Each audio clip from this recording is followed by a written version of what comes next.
Assalomu alaykum hurmatli do'stlar. Bugungi videorolikimizda burchakli yerlarda, ya'ni 3 burchak yerda kvadratini qanaqa qilib topamiz, shu haqida bo'ladi. Oldingi bir sot yer necha kvadrat bo'ladi deb videorolik chiqarganimiz ko'pchilik kommentariy yozdi, negativ yozganlar bor. Negativlar yana davom etaveramiz. Xo'p, demak, 3 burchak yerlarni topishda asosiy bizga ishlaydigan formula mana shu formula bo'ladi. Ya'ni 3 burchak yer, ya'ni birorta burchagi aniq emas, ya'ni 90 gradusdan emas, u ixtiyoriy razmerda.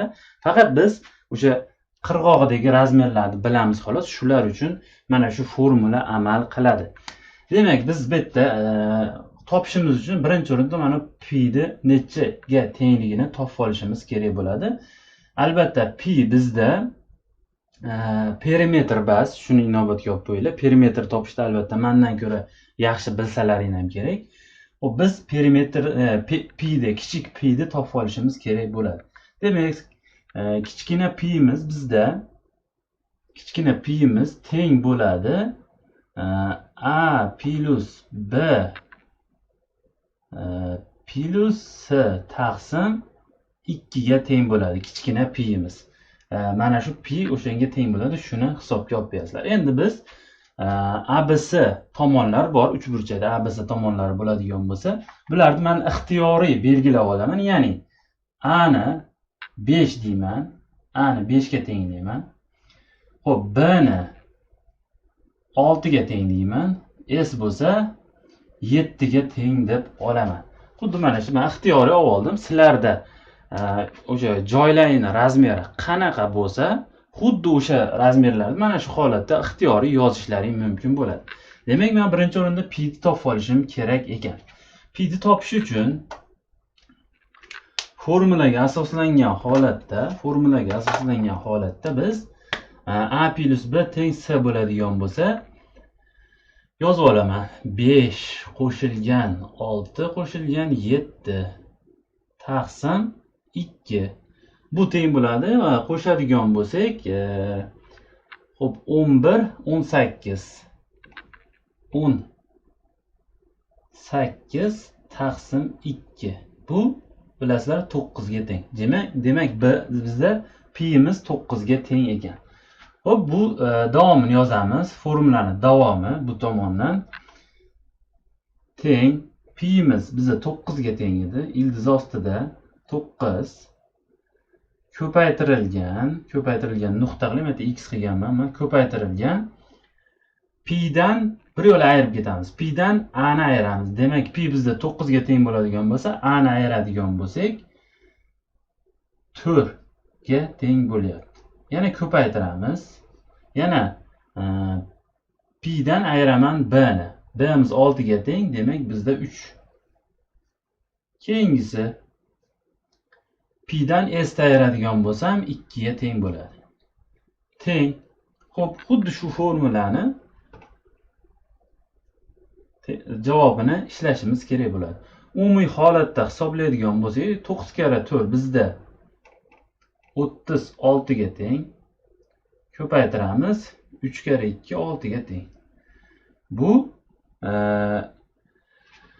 3 kara 2 6 ga teng bo'ladigan bo'lsa, xo'p, 6 kara 6 36, 6 kara 3 180. 180 ga 36 ni qo'shadigan bo'lsak, 216 ga teng bo'lyapti. Demak, bizda javob mana ildiz qolib ketyapti. Ildiz ostida s'imiz yakunda bo'lyapti.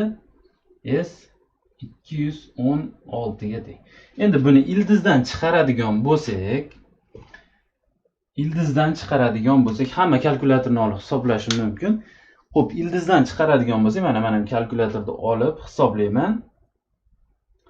Demak, ildiz ostida 216 teng deydigan bo'lsam, 14 u 69, ya'ni 14 kvadrati 69 ga teng bo'ladi. Buni yaxlitlab oladigan bo'lsam, men 14 u 7 deb olishim mumkin. Ya'ni xuddi mana shu razmerdagi joyimiz bizda, demak 15 kvadratga ham bormas ekan. Ya'ni metr kvadrat deb hisoblaydigan bo'lsak, 15 metr kvadratga ham bormas ekan. Ya'ni 14,7 kvadrat bo'lyapti. Ma'lumot uchun aytib o'taman, bir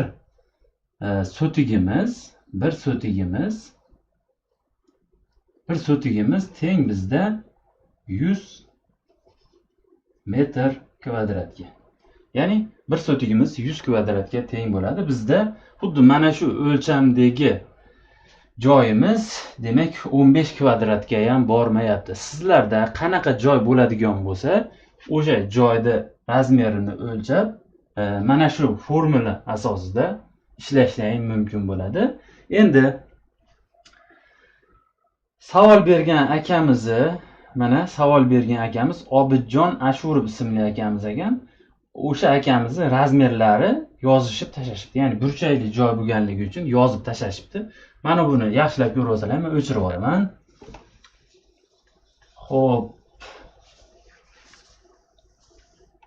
Endi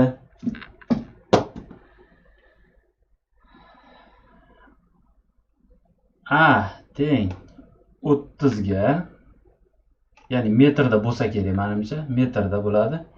B teng 26 ga, S teng 24 ga. Formulaga asoslangan holatda xuddi mana shu nimamizni, mana razmerlari bor, burchagimiz razmerlari bor. Xuddi mana shu razmerni topinglar va kommentariyaga yozib ketinglar. Kim to'g'ri topar ekan? Xo'p, hammaga omad. Xuddi mana shu formulaga asoslangan holatda joyiga qo'yasiz va ishlaysiz. Hammalarga rahmat, sog' bo'linglar.